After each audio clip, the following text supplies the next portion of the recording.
Hi, it's Alicia. Today I'll be showing you our lovely canvas apron. We have these in two colors, tan and charcoal.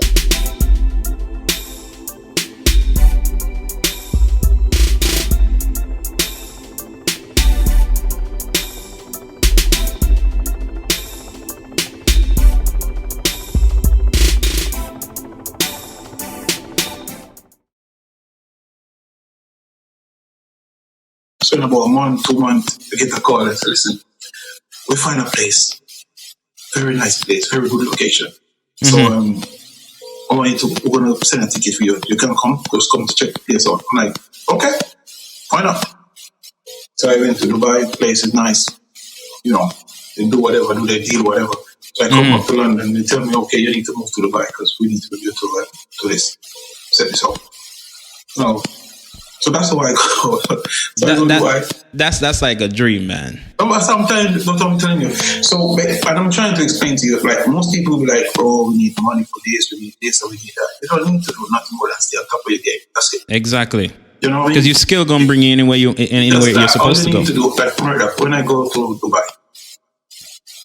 I tell you, it's like, I normally, oh my God, I want a nice sports car and like this.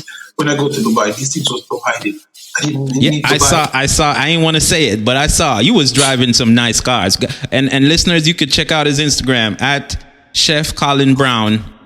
I think I'm gonna post it at the bottom. But he was driving Ferraris. Most of the time, you was in a Rolls Royce, which is like they're nice. They have a lot of them down there, you know. Like I see that because they have them on the ground. There nobody's dropping you anywhere. Like I don't drive on the right because that's not the good side of the road. We Jamaican, we drive on the good side, the left side. Right.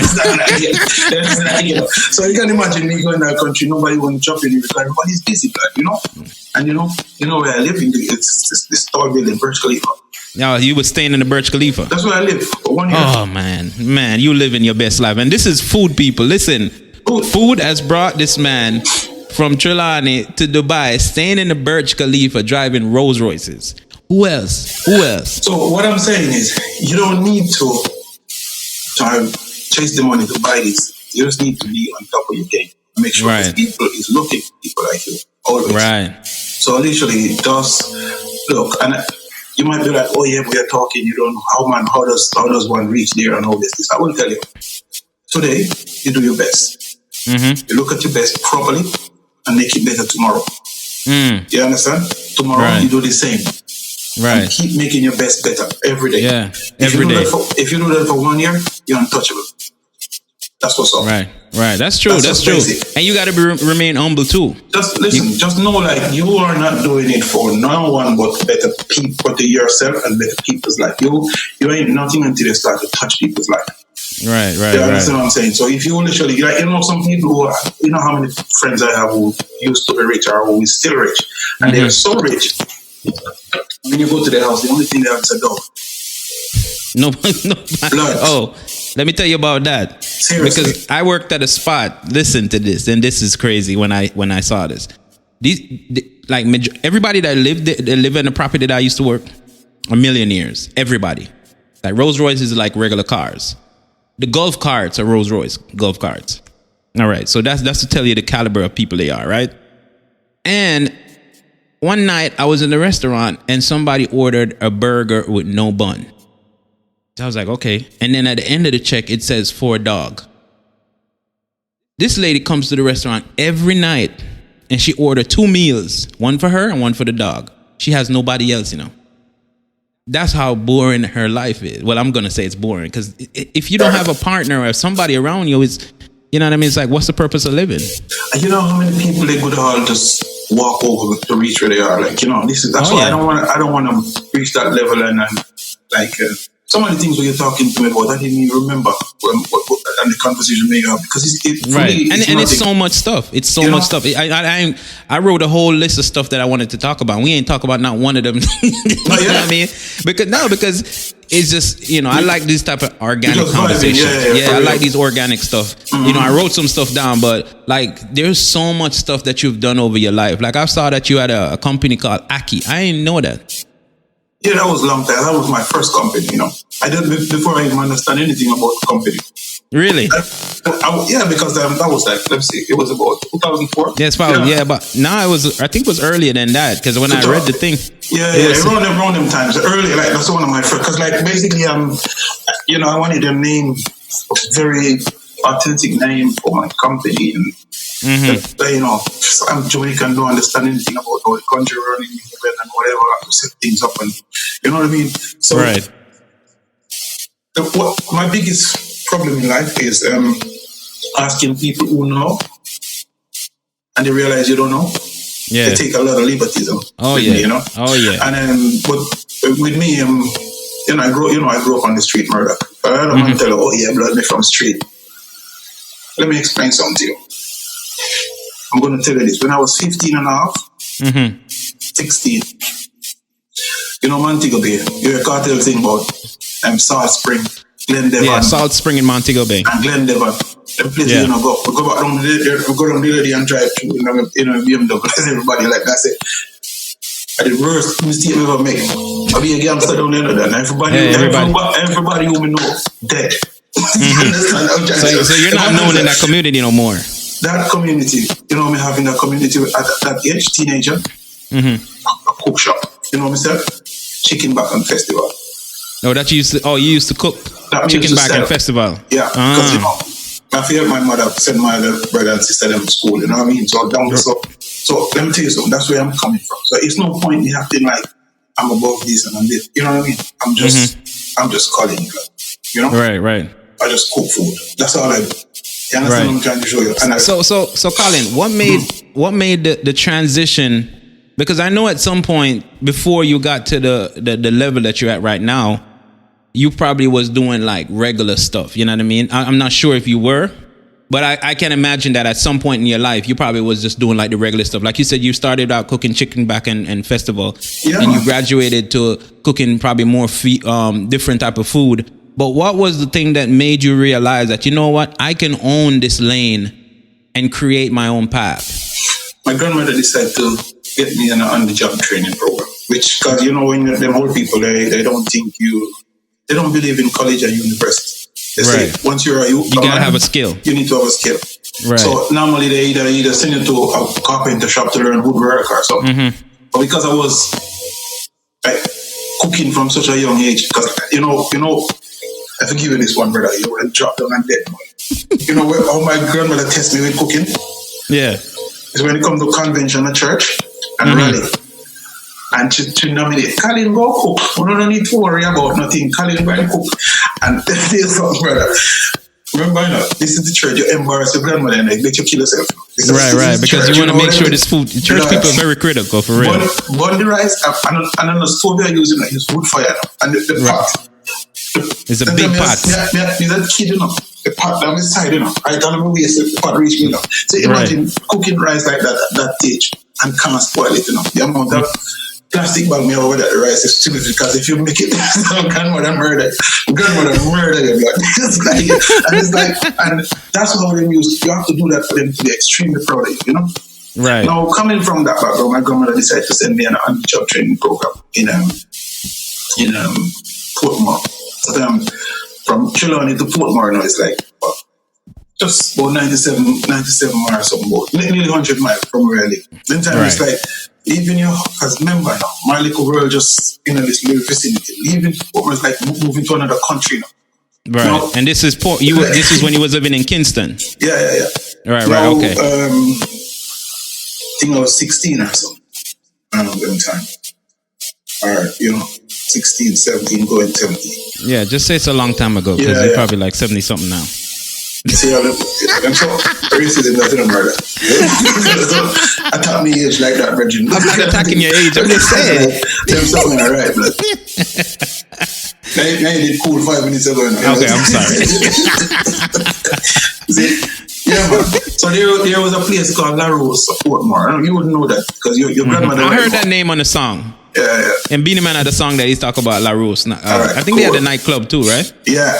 This was Stone Love and all them place people used to play, and Bodyguard and Metro. Yeah. You don't know them sound, Oh yeah, come on, man! Don't play around with me. I know about all them sound systems and stuff. I'm into the DJ thing, Right? You get them, now you understand, you get them play on YouTube, you're back in the history, you can go and Google up Oh things yeah, now. So, yeah. definitely. So, now, my grandmother, so we go to that place. That was the best seafood restaurant in the whole country. That's it. You know, everybody go there for food. I'm like, yeah, I don't even know. My grandmother just sent me there. First thing, we left on the bus from 3 o'clock in the morning because you know the country bus. Yeah, You it's know? only they have a time that they run. Back then, it wasn't. It wasn't no 5, 6 buses. Like 2 or 3 of them, or probably one. One bus. Probably one, yeah. And it leave in the morning. If you miss it, that's it. And if you miss it, you got to go at the next morning to get it to go. And if you're in Kingston and you're going home and you miss it, you stay exactly where the bus going to pick you up the next day. But that's discipline. That's a level of punctuality you have to have. You know what I mean? Like, you have to make sure you're there. That's what's up. Now people don't care. It's on the phone. Yeah, I'm going to meet you in 10 minutes. No, blood. 10 minutes, you need to meet you. Like, from yesterday to make sure you don't miss it the next day. You know? So now, I pull up in this place, and I remember, I can't even say what the man said to me. My interview was disgusting. The man just said some things to me, and I said, phew, you know what I mean? The man said, "Oh, you." Firstly, he come and see me fall asleep in this place. He said, "Yeah, oi, wake up. You are who?" He said, "I was coming here, me come for the job." He said, "You can't cook?" He said, "Yes." I said, "All right. Well, you can't cook." He said, "Just waking up." You know, rough man, you know? Yeah. But I'm going to tell you about this man. This man's name is Everton Wilson. Enough man will know him. It's Alaros himself. Murder. The man look for me and tell me, "All right, go into the kitchen and do what you can do to the best of your ability and abilities." One time I could have bacon. I'm a rum cake. Right. Can't run with me rum cake. You murder, you know. No, you're a baker back then. You always tell me that, you know. I think I've seen you bake 2 times. Yeah. Listen, me have a food critic come to the restaurant and have the dessert. It's as light as oxygen, as deep as philosophy. You don't get them kind of. That's my dessert. That's some deep stuff right there. Right. Light as oxygen and deep as philosophy. That's what the man described me cake. You understand? Food critic. That's what right. I'm gonna get to that place. Yeah. So basically, I met this rum cake. I met this cake and get the man. So, all right. Now I send you in because young boy know them. Young boy them don't know. I be a thief. Them a thief and I do all kind of shit. You know. I be like them. So, all right, good. So he sent me in. He sent me in the kitchen. You know, some big man, Matty, dear jolly boy, eat up. I remember Collin. My name Collin. He used to call me namesake. Right. Yeah, my man them take me on the wings. But this man put me in a room. I think it's about 10 by 10 room. Because them time lobster is lobster season in Jamaica. Yeah. Yeah. If the police catching lobster during the season, you go to jail. Right. This restaurant have to catch the lobster and prepare them and freeze them. That means you can have them for the next 6 months. Exactly. So you like making for when you don't have no lobster. So I have to prep 6 months lobster, Maria.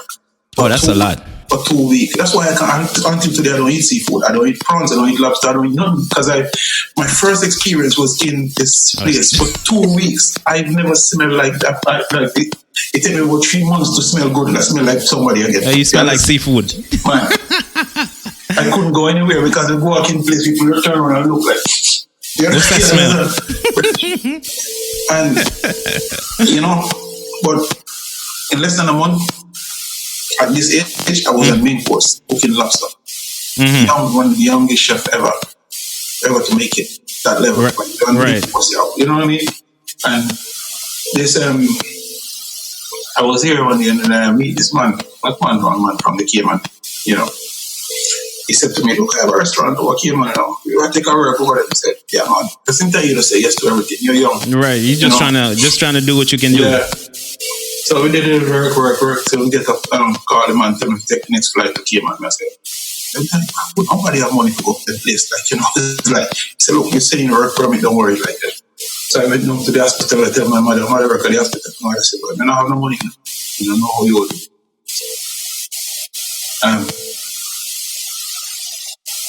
So one of our friends, the nurse friend, was here and said, "Look, Collin, I will let you the money, you go. So come to reach a Cayman." Right. So we go Cayman and I work 19 hours a day. Ooh, 19 hours. Yeah, I only get a few hours to sleep because Now, 19-year-old working 19 hours, and that's when the bug hit me. Like, start to realize the cuisine side of the food now. You understand what I'm saying? You know, but before not just bulk cooking. Yeah, not just bulk. This is the cuisine, like portion side, like because we have to prepare the lunch for the immigration, for all the offices, for the supermarket, Kirk supermarket. They used to take food, West Indian food. You can go inside and buy West Indian food, like pork containers or something. Yeah, cook a pound of oxtail, well cooked. Right. You know what I mean? So they have this service in the supermarket. I used to love that. But no supermarket don't do that anymore. Oh, they do, You know? Yeah, they do it over here. Like if you go to Whole Foods, you can go there and they have like a whole section where it's like a buffet, and you just pick up how many amount of food you want, and then they weigh it, and then you go out. See, I think it's only Whole Foods. Well, Publix and Whole Foods. Whole Foods is an organic store. They only sell like organic stuff. Yeah, they have it. I think they have it here now. You know? Yeah. Oh, they got a Whole Foods in London. Yeah. Oh, okay. Yeah. Okay. So you learned the cuisine from that side, and that's what really changed your perspective on just cooking rather than just cooking bulk food or cooking like home food. Now you're realizing that you can make this into a profession. Yeah. Then after that, I went back to Jamaica. Shitloads of money, because the beautiful thing about working 19 hours a day, you don't get to spend anything. Yeah. So you always working. When you go home with money in Jamaica. Yeah, you going. You the boss. Head God. Head tech. You know what I mean? Yeah, definitely. Then the money finished, and then I want to go further. And then there's two ways to go about this. Either you're gonna go to France or you're gonna go to England because you want to study this whole thing. So I come up here things will be easy to go in school and whatever. Get the rude awakening, brother. Firstly, I need 1,000. It was 1,500 at that time. It was 1997. It's 1,500 just to go to college. $1,000, £1,000. Yeah, 1,500 and 1,700. And that was a lot of money back then. Tons of money, blood. Like if you have that money, I would just go right back to Jamaica. So I was like, you know what I mean? How do I find this kind of money? And I remember, I'll tell you this because me and you different. We can chat about things, and there's no way to get this money right. So, I got everybody who I know in England at the time on the street, street man, juggling, hustling, doing the selling jobs. And I remember one of my brethren, me and him was supposed to always sit in food and nutrition class in our school, yeah. Right. And I said to the brother, listen, say I want to do this whole thing. Let me alone to come out. So I let the thing in man said, no, I'll give you a phone and something. You're going to do your thing. Said, boy. And I really mean that still enough. To be honest, I'm not saying I'm better than touching the street and selling drugs. Right. Because most Jamaicans don't leave their country to sell drugs. The circumstances. The reason why I'm touching this is because I want people to understand the circumstances you will put it.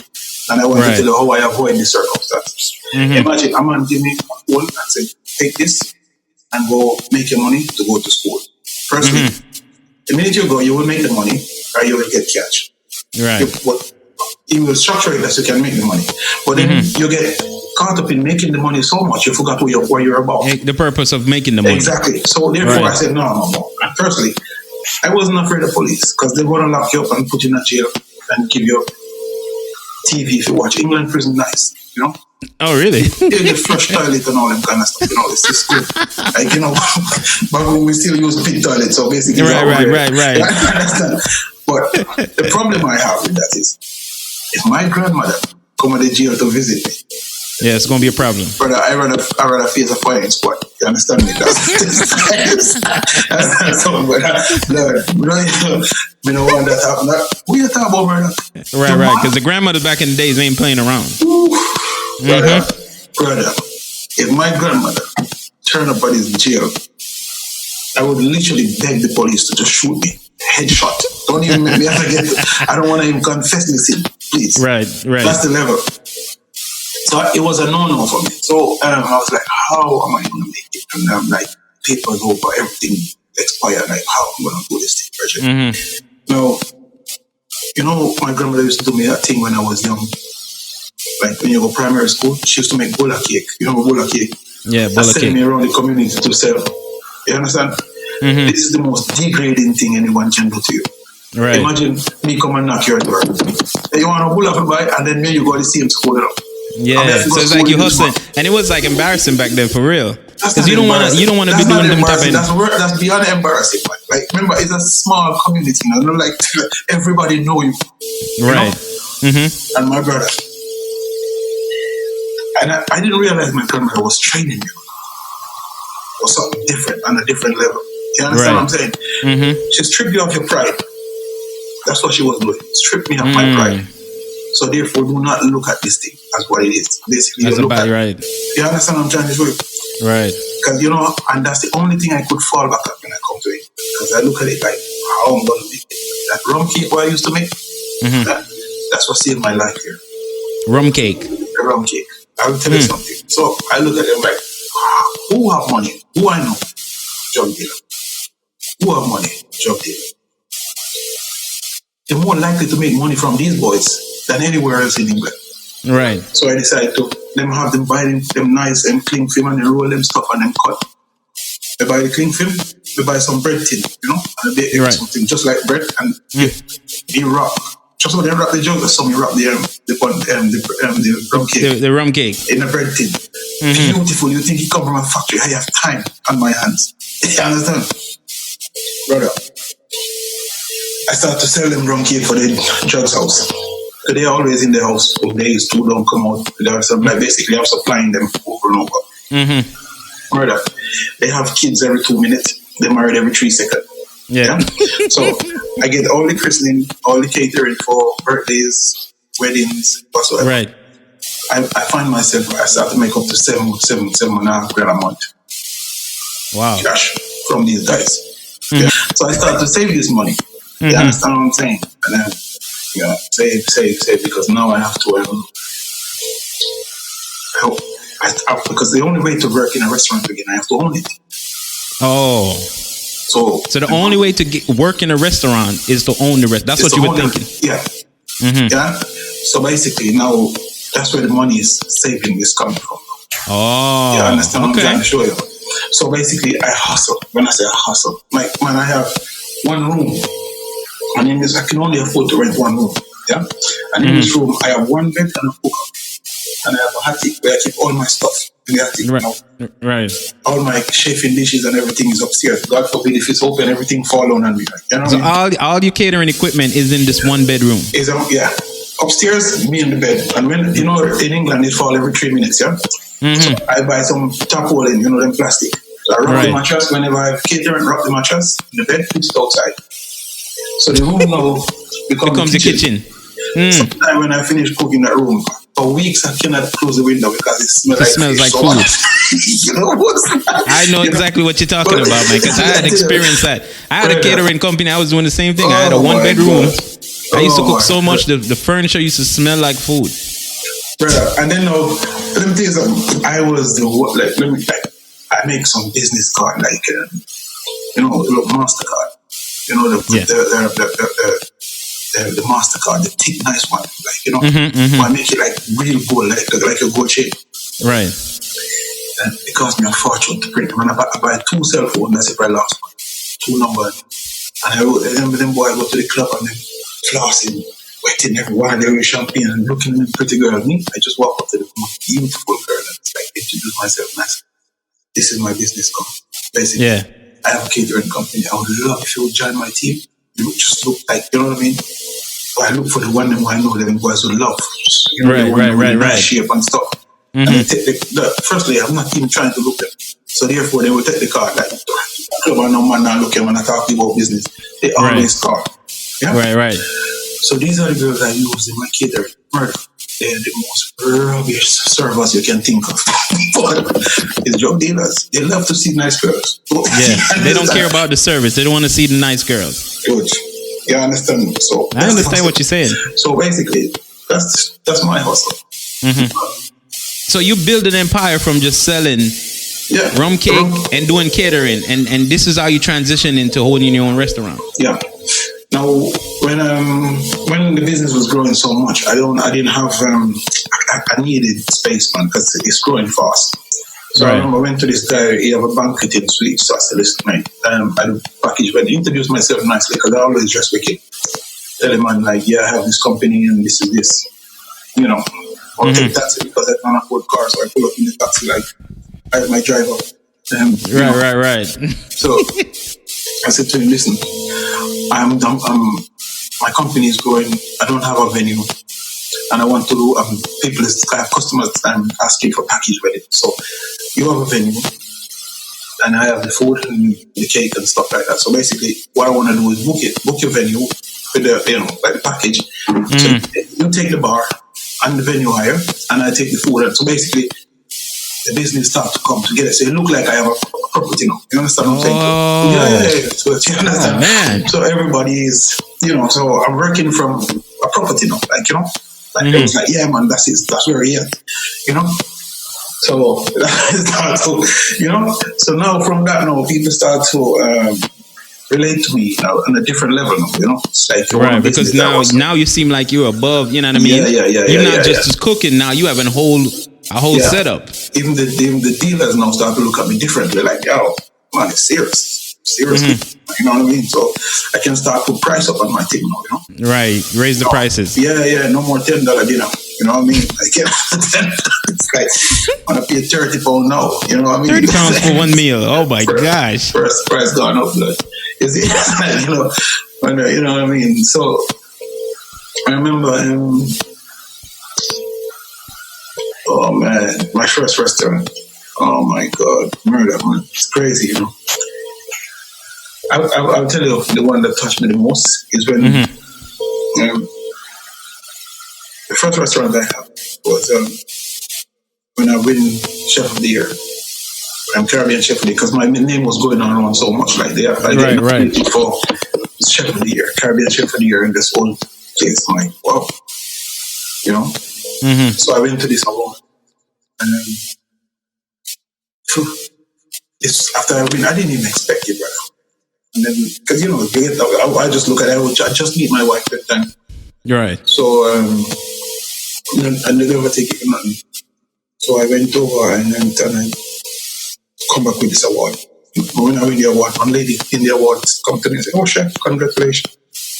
And man, you have done so well. And I'm like, "Thank you so much." And she said, "I wanted to talk to you. You have win it." I'm like, "Yeah, cool." She said, "Look, I have this restaurant, and I'm about to lose the restaurant. It's a mortgage, and if you could just, I know you don't have a restaurant, hold on, but if you could take it and just make sure the mortgage is paid and whatsoever, I would be really glad." And so I'm like, "Okay, we'll come and look at it, And that's what I'm saying. You don't need money to do much, but you just need to be on top of your game. I'm just trying to explain it, so you need to be focused on what you're doing instead of writing business plan, doing this. And looking, you take 6 months off, write business plan. It's an absolute joke. You need to be the plan. You understand? Yeah. So, the lady comes and say, yeah. So I said, all right, pop down and see her. Wait a few days, then I go down to see her. The little place was very small and neat. So I'm like, okay. So I said, well, look, it's too far from where I am, so there's no way I can take it because it's going to be a little hassle. She said, no. I have a 1-bedroom apartment here. That's where you can take it with you. I said, excuse me? She said, yeah, right on the river. Remember, we just meet my girl now. After 2 weeks ago, I tell my girl, I said, listen, we're going to move in. I'm living in a little place.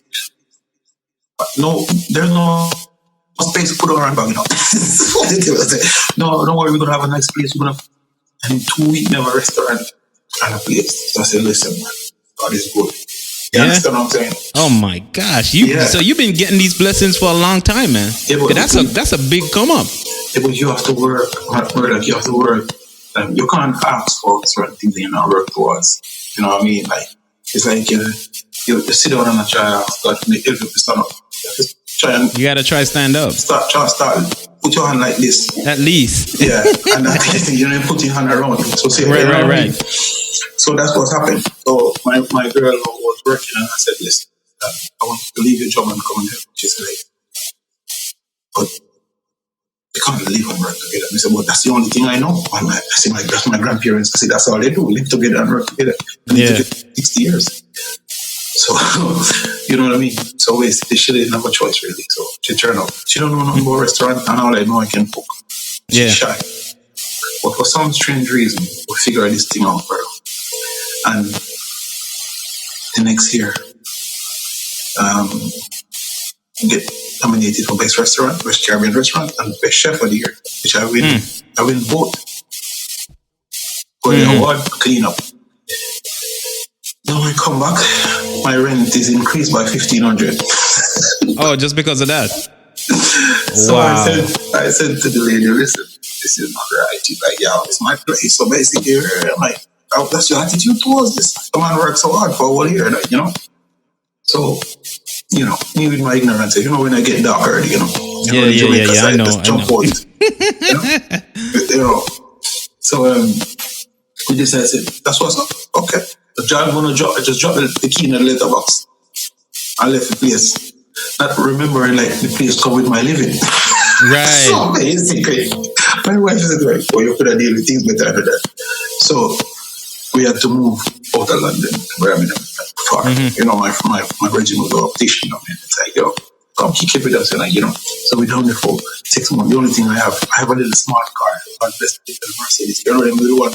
Yeah, man. Yeah, like, but it was good because we didn't have money because we only have £5 can take you far, a good distance, you know. It was very good for me, economy. So all we had was internet connection and a computer, and in this place, it's upstairs office, turned it into one little place to sleep. Where I remember I put down the proposal I write back to London to find a place, and there was one person once out of all them was hundreds. All the ones that you sent out, one person answered. One answer, and they said, "Oh, can you come in for a meeting?" And I was down to my last £5. You understand me? Yeah, the last £5. And we have like if we first thing we don't, if we stay and eat the £5, that's our last meal. You understand? So, wow. So my wife said, listen, so what you gonna do? I said, look, I'm going to London. Listen, there are over 100 miles out of London. I have £5 and the car is empty. So that £5 is for the car. Yeah, that's it. No food, nothing else. And she said, but then £5 can bring us. I'm like, wherever I care, I stop. So it's things set up. But you're gonna the house and wait. Right. You know that car take me right to this meeting. Like, you should look up the distance from London to Birmingham. Nearly 120 miles. I'm going to Google it. The distance from London to Birmingham. Oh, nearly 120 miles. Yeah? Like, I walk into this meeting with a different vibe. And I've never been so charged in my life. Right. You understand? Because guess what? I know I'm not coming out of this meeting without a deal. Regardless. So... Oh yeah, that's over 100 miles. It's 125 miles. Yeah. So my mother was living in London at the time, so I ring my mother and said, listen, I'm in town. Can I borrow $20, £24 from you? She said, yeah, all right, cool. I said, I said, I can't even come here. So she come. So I went into this meeting and this guy looked at me and said, it was Asian, Indian guy. I said to me, listen, I love your proposal. I have an issue with it, that's why I call it. I don't think it can work because the area where the place is a predominantly Asian area. You cannot put a Caribbean restaurant in an Asian. So I said, look, firstly, I'm not leaving this place without this deal. That's what I said. This is my one call. You understand? Right. So I said, listen, how much you making in this place at the moment? He said, nothing. But it's a hotel. The hotel have 110 rooms. So they serve the breakfast in the bar. They don't use the restaurant. Sometimes they have a little function or whatever. So I say, I'm not making anything in this place. That's it. So I switched the question on him. How much would you be comfortable with me? How much would you be comfortable with to have me in here? Yeah. He said, oh, if you can pay me £10,000 a month, yeah, I can do so. So £10,000 a month? A month, yeah. So I said, okay, where do I sign? The guy look at me like, this guy is either a twat or something. Hold on. So you told him you was going to pay the £10,000 a month? I asked him, where the hell do I sign? You understand? If that's what, look, Richard, you understand? The man said, I'm talking about your comfort now. It's about, that's what I'm saying. It's understanding people's comfort level. Right. It doesn't matter who want to do business with you or whatever. It's like, what would it take? What makes you comfortable? You find that you see that part, that's what you need to find right now, you know? And the guy said, $10,000. That's extortionate, bro. But guess what? When I look at it, I have no security. Also, firstly, I don't have nothing. You understand what I'm saying? This is the only one light I'm going to get.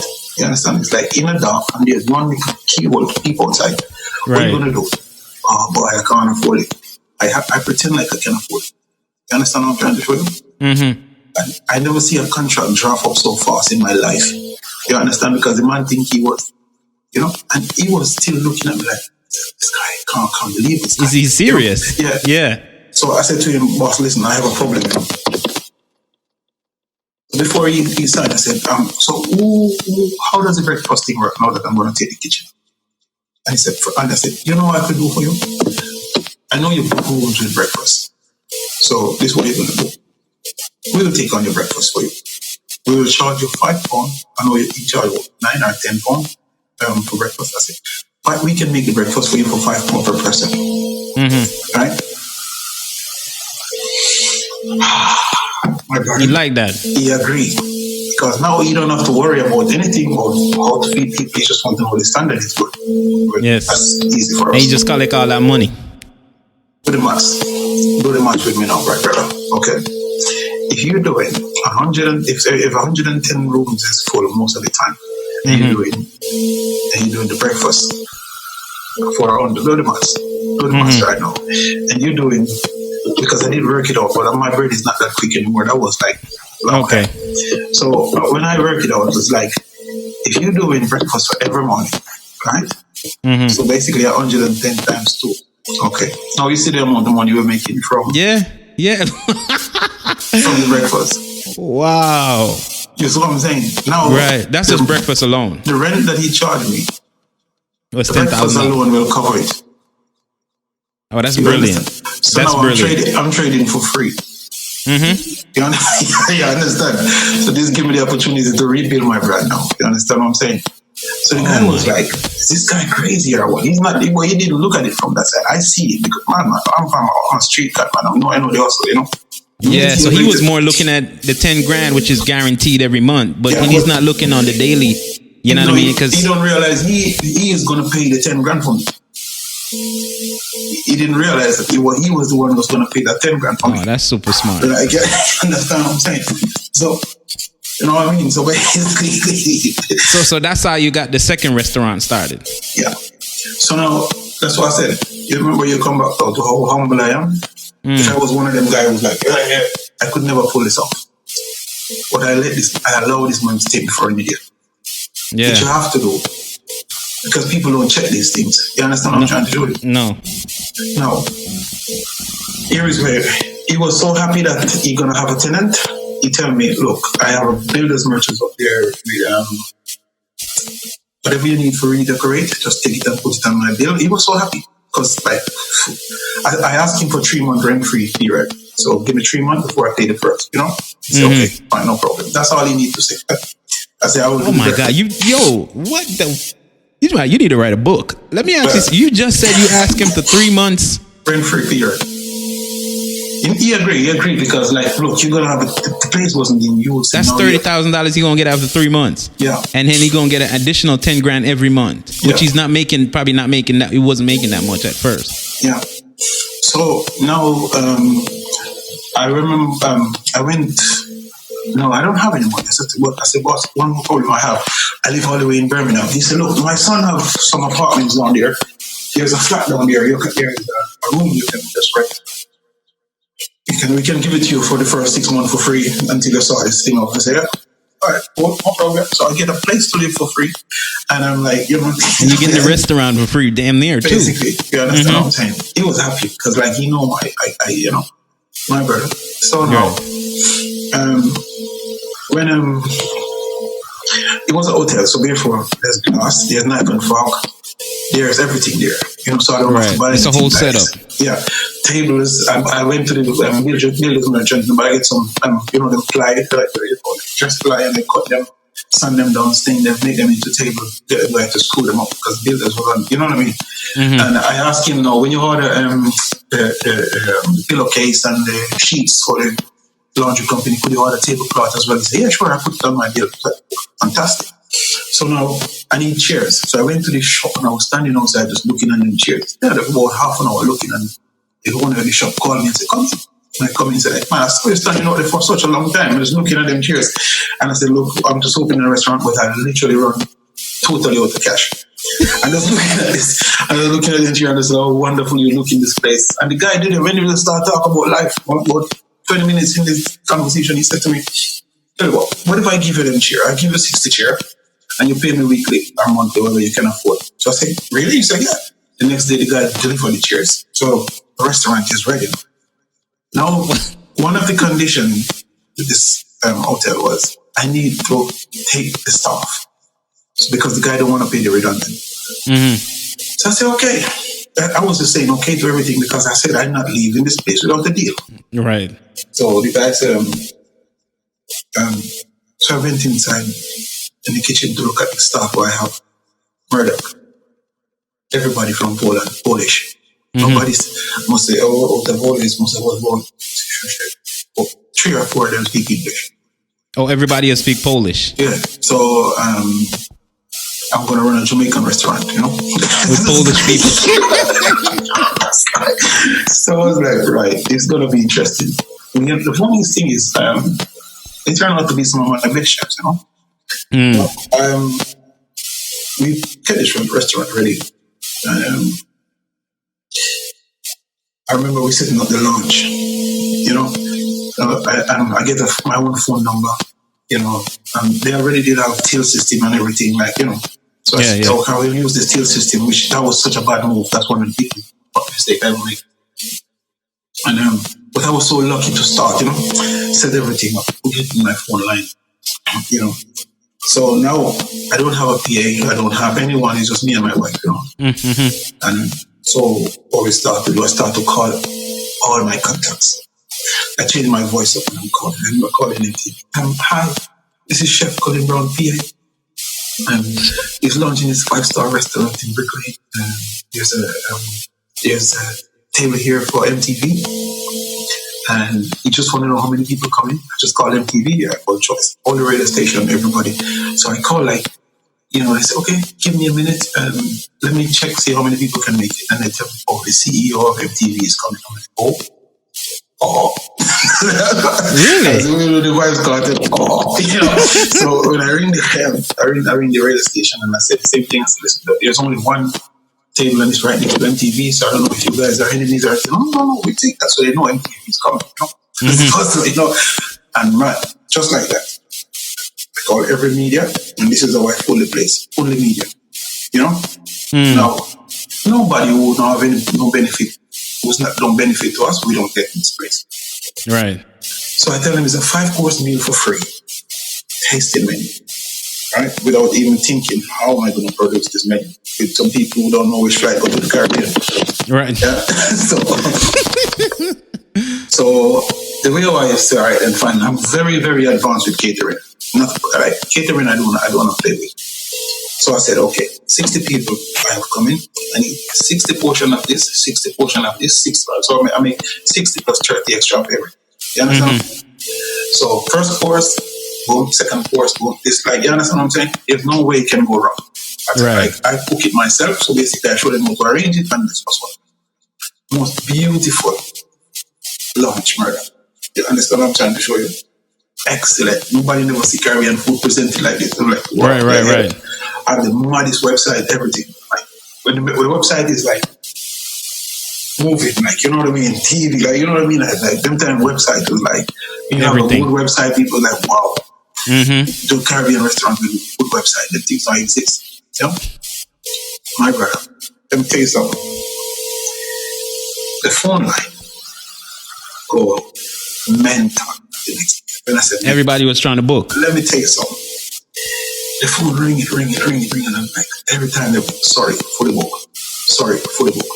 You have a reservation? No, sorry, fully booked. You have a reservation? No, sorry, fully booked. So I get two Russian, big guys. And I go to the Uber bus.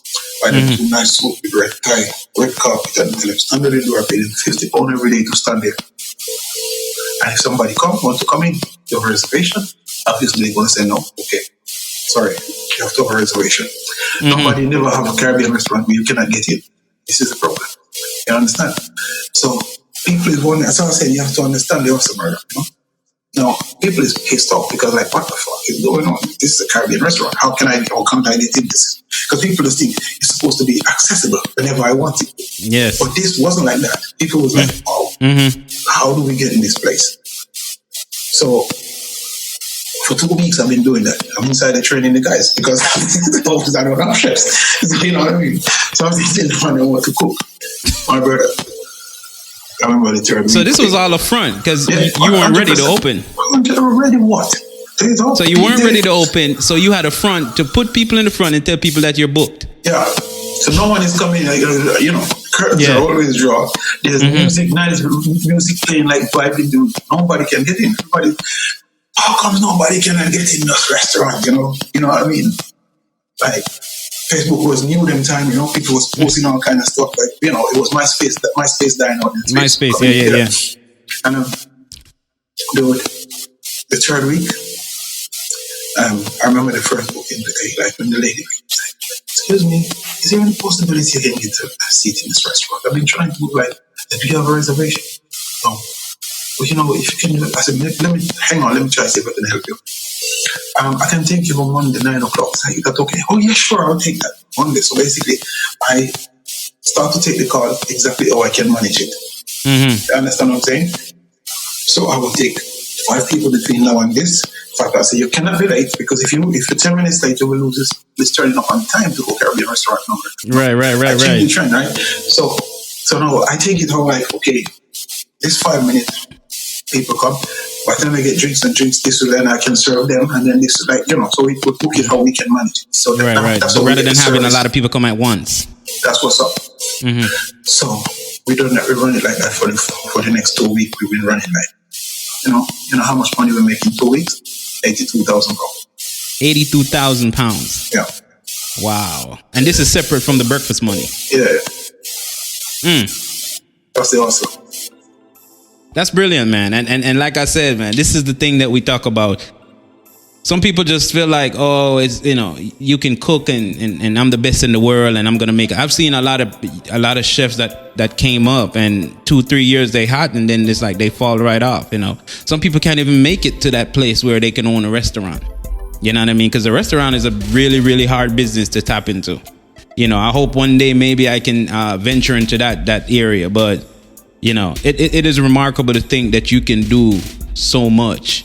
And I saw pictures of that restaurant that you're talking about, and I saw so many, well classified, or what would you say now, dignitaries that came through there. There was a Jamaican politicians. I saw a lot of them came. The tourist minister.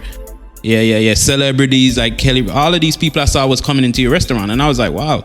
This is really impressive, and it's good to know that the story, to hear where the story came from, to know that you started something. That's all a con. This is a street knowledge. It's like a scam, but you have to do what you got to do in this world, man. Like majority of the people that make it in this world, they don't. It's not no walk over. Sometimes they step over people. Sometimes they gotta lie. Sometimes they gotta do what they gotta do to make it. You feel me? But Collin, I want to thank you for being a part of this. This podcast, and I wish I did this like in person, but based on what's going on, it's impossible. So we had to do it over the internet. But maybe one day after all of this is done, we can. I'll come true, man. But definitely, remember, man. Definitely. The message you have to make sure people understand the message. You have to master your craft. Master the craft. Once you do that, then the sky's the limit where you can go. You literally don't need a bank loan. You don't need an investor. You just literally need to be on top of your game. Right. And like, you understand? So when you talk to people, they can see you from just here. You understand what I'm saying? That's the whole idea. Because you pretty much did that. Yeah. You pretty much did that. And like I said, I believe you because there's a couple of things that you told me, and and this is something that I refer to all the time in all my podcasts and every time I have a conversation. I remember one time you told me that, Winston, you can do your thing, you can bake. The only thing you need to do now is learn the technique. You know a flavor, you're master at flavor. And I was like, what are you talking about, the technique? I got the technique under control, bro. And then when I migrated and I moved to America, I realized what you were talking about. And let me tell you something, man, that has really helped me to move to that next level. Because I understand the technique. I learned humility and to be humble, you know what I mean, and have a loving heart. I used to be feisty back in the days, you know. Yeah, now, I felt like I felt like I was everything, but now I don't do that no more. Now I'm humble, you know. Now I try to teach. Yeah, man, I try to teach people as much as I can. I try my best to learn every day too. And like I said, I have carved my way, and ain't nobody gonna take us out of this. But guys, if you want to find Collin, you can find him at Chef Collin Brown. That's ChefCollin